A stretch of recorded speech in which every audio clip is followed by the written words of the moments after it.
Hello dear students, welcome to our channel. இந்த வீடியோல நம்ம என்ன பார்க்க போறோம் அப்படின்னா 12th standard mathematicsக்கு பப்ளிக் எக்ஸாம் 2024க்கு எப்படி நம்ம இந்த எக்ஸாம்ல ப்ரிப்பேர் பண்ணி குறைஞ்சபட்சம் 90 மார்க் 100க்கு நம்மளால எப்படி எடுக்கலாம் அப்படின்னு சொல்லி தான் பார்க்க போறோம். இதை பார்க்கறதுக்கு மேல நீங்க இன்னும் நம்ம சேனலை சப்ஸ்கிரைப் பண்ணலைன்னா மறக்காம சப்ஸ்கிரைப் பண்ணிட்டு இந்த வீடியோவுக்கு தயவு செஞ்சு ஒரு லைக் போட்டுக்கோங்க.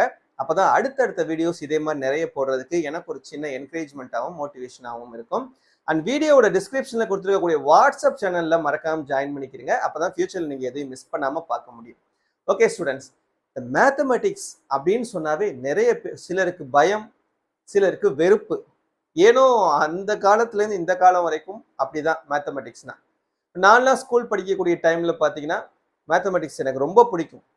ரீசன் அந்த மேத்ஸ் டீச்சர்ஸ். நான் படிக்கும்போது மெட்ரிக் போர்டு, மேத்ஸ்ல 2 பேப்பர் இருக்கும். Maths first paper, maths second paper அப்படின்னு சொல்லிட்டு. இப்போ ஃபர்ஸ்ட் பேப்பருக்கு ஒரு டீச்சர் வந்தாங்க, செகண்ட் பேப்பருக்கு ஒரு டீச்சர் வந்தாங்க, 2 பேர். உண்மையிலே இன்னைக்கும் நான் அவங்கள நினைச்சு பார்க்கும்போது அவங்களுடைய கிளாஸ் போரிங்ன்ற வார்த்தைக்கே இடம் இருக்காது. அவ்வளோ இன்ட்ரெஸ்டடா நடத்துவாங்க அந்த கிளாஸஸ் ஸோ அந்த மாதிரி மேத்ஸ் எனக்கு ரொம்ப பிடிக்கும். பட் நிறைய பேருக்கு இந்த மேத்தமெட்டிக்ஸ் பிடிக்கிறது கிடையாது. அது ரீசன் ஒவ்வொருத்தவங்களுக்கும் ஒவ்வொரு மாதிரி இருக்கலாம். சிலர் என்ன சொல்றாங்க, எவ்வளவு படிச்சாலும் மார்க் வர மாட்டாங்குது, எவ்வளவு பார்த்தாலும் மறந்துடுது அப்படின்னு சொல்லி. மேத்தமெட்டிக்ஸ் பொறுத்த வரைக்கும் நம்ம ஹார்ட் ஒர்க் பண்றதை விட ஸ்மார்ட் ஒர்க் பண்றது தான் ரொம்ப ரொம்ப முக்கியம். ஸோ அதனால இப்போ நான் இதுல உங்களுக்கு 2 விதமான ஸ்ட்ராட்டஜிஸ் சொல்லி கொடுக்குறேன். இதுல ஏதாவது ஒரு ஸ்ட்ராட்டஜியை நீங்க ஃபாலோ பண்ணிக்கோங்க, கண்டிப்பா நீங்க 90 மார்க்ஸ் எடுக்கலாம். அதுல இந்த ஸ்ட்ராட்டஜி 1 ரொம்ப ரொம்ப முக்கியமானது.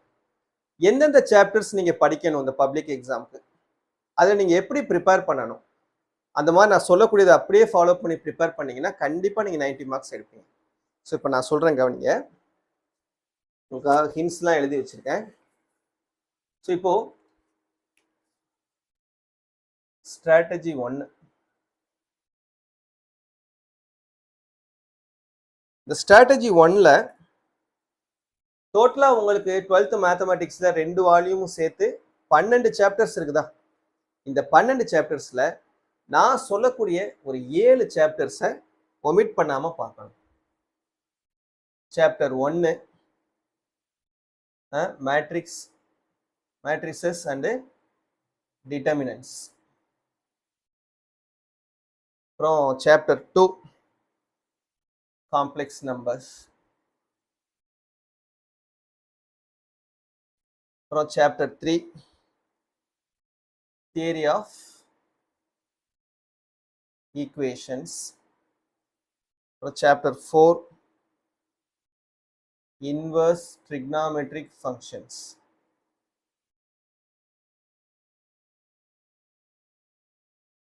அப்புறம் chapter 8 differential and partial derivatives.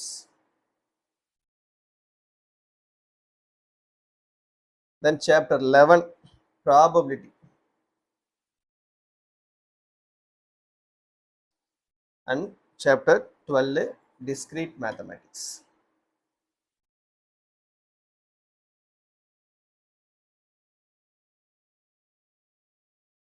ஒரு 7 சாப்டர்ஸ் எழுதியிருக்கேன். 1 2 3 4 8 11 12. இந்த 7 சாப்டர்ஸுமே பார்த்தீங்கன்னா ரொம்ப பெரிய சாப்டர்ஸும் கிடையாது, அதே நேரத்தில் ரொம்ப கஷ்டமான சாப்டர்ஸும் கிடையாது. ஸோ அந்த மாதிரி இருக்கக்கூடிய ஒரு 7 சாப்டர்ஸ் சூஸ் பண்ணி கொடுத்துருக்கேன். இந்த 7 சாப்டர்ஸ்ல ஃபுல் எக்ஸசைஸ்லயும் எல்லா சம்ஸும் பார்க்கணும், எக்ஸாம்பிள்ஸ்லயும் எல்லா சம்ஸும் பார்க்கணும். ஒரு சம் கூட ஒமிட் பண்ணாம இந்த 7 சாப்டர்ஸ் ஃபிங்கர் டிப்ல இருக்கணும். இந்த 7 சாப்டர்ஸ் மட்டும் படிச்சா 90க்கு மேல எடுத்துடலாமா? அது எப்படிங்க சார்? பாதிக்கு பாதி படிச்சு 90க்கு மேல எடுக்க முடியுமா எப்படி? ஸோ இந்த 7 சாப்டர்ஸ் நம்ம ஃபுல்லா படிச்சிடணும். ரிமைனிங் நமக்கு ஒரு 5 சாப்டர்ஸ் இருக்கு பாத்தீங்களா? அந்த 5 சாப்டர்ஸ்ல இப்போ நான் சொல்லக்கூடிய இந்த பர்டிகுலர் எக்ஸசைசஸ் மட்டும் நீங்க படிச்சுக்கோங்க. சாப்டர் 5 அனலைட்டிக்கல் ஜியாமெட்ரியில எக்ஸசைஸ் 5.1ல 6th சம்மும், எக்ஸசைஸ் 5.5 அப்ளிகேஷன் சம்ஸ் இருக்குது இல்லையா, அந்த ரியல் லைஃப் அப்ளிகேஷன் சம்ஸ். இதுனா இந்த எக்ஸசைஸோட சேர்த்து அதனுடைய எக்ஸாம்பிள் ப்ராப்ளம்ஸும் சேர்த்து பார்த்துக்கோங்க. இந்த ஒரே ஒரு எக்ஸசைஸ் தான் 5.5 அப்ளிகேஷன் ப்ராப்ளம்ஸோட சேர்த்து என்ன பண்ண போகிறோம், அதனுடைய எக்ஸாம்பிள் ப்ராப்ளம்ஸும் சேர்த்து பார்க்க போகிறோம். எக்ஸ்ட்ரா இந்த 5.1ல இந்த 6th ப்ராப்ளம் மட்டும் பார்த்துக்கோங்க. இது சாப்டர் 5ல. தென் சாப்டர் 6ல வெக்டர் அல்ஜிப்ரால எக்ஸசைஸ் 6.1ம் எக்ஸசைஸ் 6.7ம் 6.1 6.7 இந்த ரெண்டு எக்ஸசைஸ்ல உள்ள எல்லா ப்ராப்ளம் பிளஸ் அதனுடைய example problems with examples. Then chapter 7ல எக்ஸசைஸ் 7.1 7.2 7.3 and 7.8 இந்த 4 exercise with example. Then chapter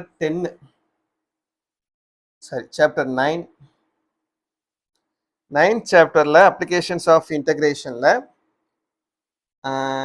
exercise 9.8 9.9 with example ஓட. Then chapter 10ல 10.8 இதுவும் வந்து அப்ளிகேஷன் ப்ராப்ளம்ஸ் தான் வித் எக்ஸாம்பிளோட. சரியா? இந்த 7 சாப்டர்ஸும் கம்ப்ளீட்டா பார்க்குறோம், எல்லா சம்ஸுமே பார்க்குறோம். ரிமைனிங் 5 சாப்டர்ஸ்ல நான் கொடுத்துருக்கக்கூடிய இந்த எக்ஸசைசஸ் அதனுடைய எக்ஸாம்பிள் ப்ராப்ளம்ஸ் மட்டும் பார்க்குறோம். இதை பார்த்தோம்னா 2 மார்க் டோட்டலாக நம்ம 7 அட்டன் பண்ணணுமா? கண்டிப்பாக 6 அட்டன் பண்ணிடலாம். அதே மாதிரி 3 மார்க் நம்ம 7 அட்டன் பண்ணணுமா? கண்டிப்பாக 6 அட்டன் பண்ணிடலாம். 5 மார்க் 7 அட்டன் பண்ணணுமா? 7மே அட்டன் பண்ணிடலாம். எவ்வளோ ஆச்சு? Plus 1 mark book back 1 mark. Chapter 1ல இருந்து சாப்டர் 12 வரைக்கும் எல்லா சாப்டர்னுடைய 1 மார்க்கையும் திரும்ப திரும்ப திரும்ப திரும்ப படிக்கணும். ஷார்ட்கட்டும் நம்மளுடைய சேனலில் வந்து வீடியோ நான் உங்களுக்கு தர்றேன். ஸோ அதை வச்சு கூட நீங்கள் என்ன பண்ணிடலாம், ஈஸியாக நீங்கள் படிச்சுக்கலாம். 12 சாப்டருக்கும் ஷார்ட்கட்டாக எப்படி வந்து அந்த புக் பேக் 1 மார்க் கொஸ்டின்ஸை ஞாபகம் வச்சுக்கிறது அப்படின்னு சொல்லிட்டு.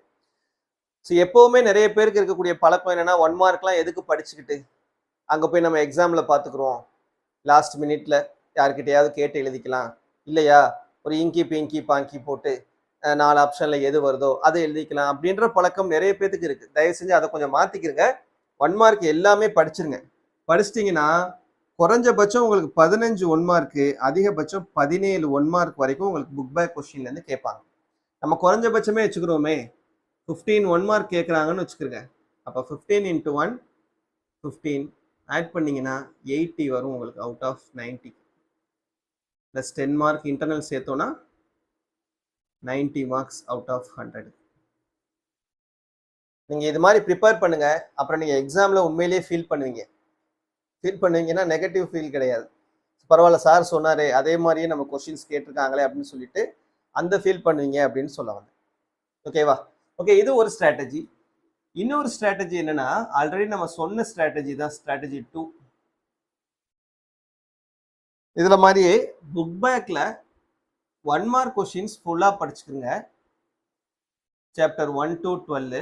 அப்போ அதில் நமக்கு 15 மார்க் வந்துடுது. நம்ம இம்பார்ட்டன்ட் கொஸ்டின்ஸ்னு வீடியோ போட்டிருக்கோம், சாப்டர் வைஸ் போட்டிருக்கோம்.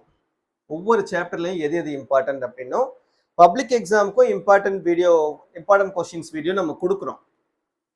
அப்போ இந்த இம்பார்ட்டன்ட் கொஸ்டின்ஸை படித்தோன்னா அதுலேருந்து நமக்கு 2 மார்க் கண்டிப்பாக 6 2 மார்க். நம்ம இம்பார்ட்டன்ட் கொஸ்டின்ஸ்ன்றப்ப நம்ம எல்லா சாப்டருமே கொடுத்துருப்போம். 12 சாப்டருக்குமே இம்பார்ட்டன்ட் கொஸ்டின்ஸ் கொடுத்துருப்போம். அப்போ 6 × 2 அது ஒரு 12 மார்க் வந்துடும். 6 × 3 அது ஒரு 18 மார்க்ஸ் வந்துடும். 7 × 5 அது ஒரு 35 மார்க்ஸ் வந்துடும். இப்படி நீங்கள் படிச்சிங்கனாலும் உங்களால் அவுட் ஆஃப் 100க்கு 90 மார்க்ஸ் எடுக்க முடியும். இந்த 2 ஸ்ட்ராட்டஜியில் எதை வேணாலும் ஃபாலோ பண்ணிக்கோங்க. இந்த ஸ்ட்ராட்டஜி சூஸ் பண்ணிங்கன்னா 7 சாப்டர் நீங்கள் ஃபுல்லாக படிச்சுட்டு ரிமைனிங் இருக்கக்கூடிய 5 சாப்டரில் நீங்கள் இதை மட்டும் பார்த்தீங்கன்னா போதும். இந்த ஸ்ட்ராட்டஜி நீங்கள் சூஸ் பண்ணீங்கன்னா 12 சாப்டருமே படிக்கணும். 12 சாப்டர்லேயே நம்ம கொடுத்துருக்கூடிய இம்பார்ட்டன்ட் கொஸ்டின்ஸ் எல்லாத்தையும் ஒன்று கூட ஒமிட் பண்ணாமல் தரோவா படிக்கணும். சரியா?